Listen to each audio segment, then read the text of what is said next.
edition. Live, local, late-breaking. This is KOLD News 13 Now.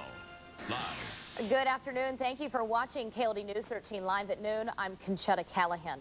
Today we're marking 3 years since the January 8th shooting here in Tucson, during which 6 people died.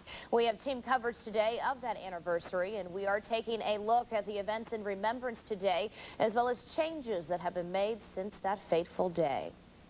Well, January 8th, 3 years ago, began as a Congress on Your Corner event. It was a Saturday morning event for then Congresswoman Gabrielle Giffords to talk with her constituents. Just after starting at 10:10 in the morning, Jared Loeffner took aim at Giffords. The weapon he used killed 6 people: Christina Taylor Greene, Dorothy Morris, Judge Roll, Phyllis Schneck, Dorwin Stoddard, and Gabe Zimmerman. 13 others were injured, including Gabby Giffords and Congressman Ron Barber, who was Giffords' aide at the time. That all happened in front of the Safeway at Ina and Oracle.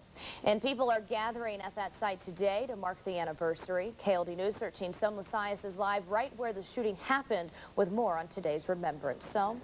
Well, good afternoon, guys. 3 years ago today, Tucson was forever changed by what happened in front of this Safeway store at approximately 10:10 that morning, again 3 years ago. Since then, this memorial has been built in front of the store with 6 rocks around it, commemorating 6 lives lost. People stop by on a regular basis to show their support, but as you might imagine, it is particularly raw and particularly painful on this day. Now, exactly 10:10 this morning, again 3 years after those initial gunshots rang out, a small prayer group formed in front of the store today with about a dozen or so people paying their respects to the 6 people killed and 13 others who were wounded. All morning long, people have come to drop off flowers or just spend a few moments in silence. The events of January 8th resonate with so many more than just the victims and their families, especially those who happen to be here that day. I was here 3 years ago. I worked that day. So I was at the store. I was here when everything happens. So every single time this happens every year, I come out here, bring flowers, bring the bells, brings back memories. Now, as somber as the mood has been here all day today, spirits were definitely lifted this morning when I told folks that Gabby is actually in Eloy, of all places, skydiving. Again, she's skydiving. Considering everything this woman has been through, it certainly speaks to this woman's resilience. In many ways, it speaks to this community's resilience as well, especially on this 3-year anniversary, what is arguably Tucson's darkest day. We're live on the northwest side, Som Lasias, KOLD News 13, live, local, late breaking. Som, thank you. Well, today Gabrielle Giffords is marking the anniversary, as Som just mentioned, as skydiving in Eloy. Mark Kelly just tweeted out this picture of her landing. We just got video of her jump, which she did with her friend and former Navy SEAL Jim Hatch. Just before skydiving, Giffords sent a tweet and thanked Vice President Joe Biden for the good luck call. Giffords also tweeted today about her recovery, saying, 3 years after the shooting that almost took my life, I can move my arm again. Grit can overcome paralysis. Another of the injured victims, Congressman Ron Barber, is scheduled to speak on the House floor today to observe the anniversary of the tragedy. Barber was Giffords' district director 3 years ago and also injured in the shooting. He'll lead a moment of silence following his speech. Today, a group, including the Tucson mayor, gathered at the Tucson Firehouse downtown to remember January 8th. KOLD News 13's Bud Foster was there for the bell ringing at the exact moment of the shooting.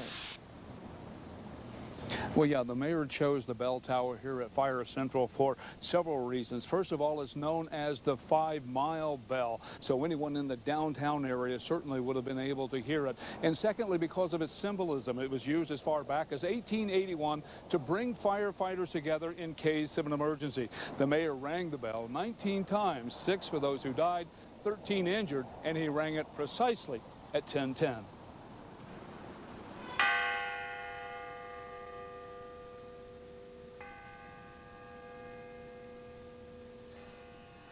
A small crowd gathered for the remembrance 3 years to the moment when the carnage began on North Oracle. It was a somber and quiet moment, except for the ringing of the bell, a time of reflection on the event which brought our community together.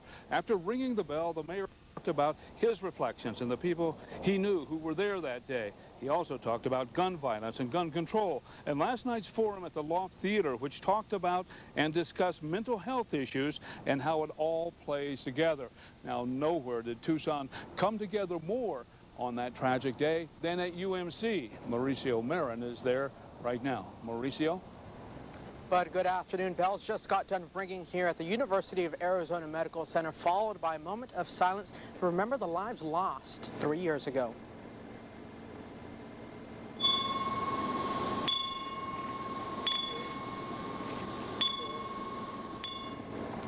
Emotions ran high this morning as hundreds came out to remember the 6 people killed 3 years ago. Survivors shot that day took part in the memorial here at UAMC. In fact, the couple talking to Gabby Giffords that day when the shooting broke out donated the bell used at this morning's service. Many survivors recalling the long journey to recovery, but saying they've grown from the horrific experience and grateful to the doctors, nurses, and the rest of the medical staff that saved their lives, as well as grateful to the community support throughout the whole ordeal. Reporting live from UAMC, Mauricio Marin, KOLD News 13, live, local, 8 breaking.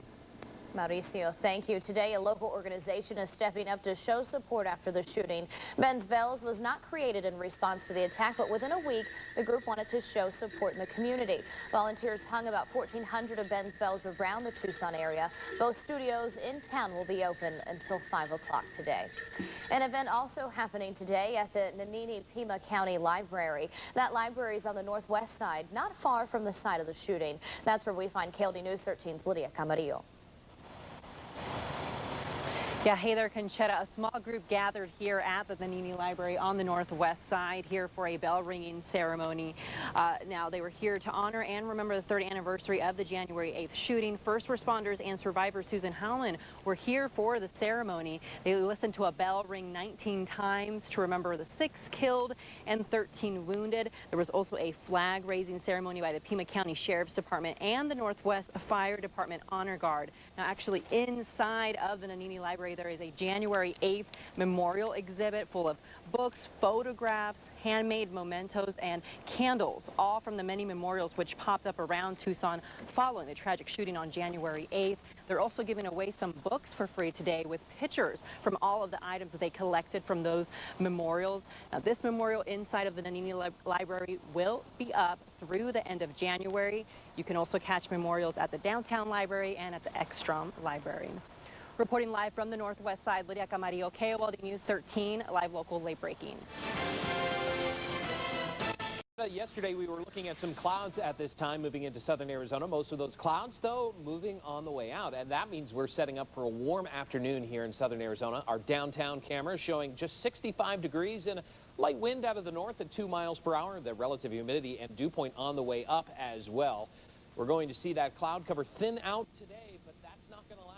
A storm system up in the Pacific Northwest promises to bring rain to our area, and it's going to be arriving as early as tomorrow. Coming up in your full First Alert forecast, we're going to be breaking down the timing of this storm and what you can expect for your weekend. That's coming up in just a bit. Well, coming up, we're taking a look at how Tucson remembers those who lost their lives on January 8th 3 years ago. And we'll tell you about a number of other events going on later on today in Tucson to remember the anniversary. I'm Conchetta Callahan. Remember, you can always get all of the information on the January 8th anniversary on our website at TucsonNewsNow.com. You're watching KOLD News 13 live at noon.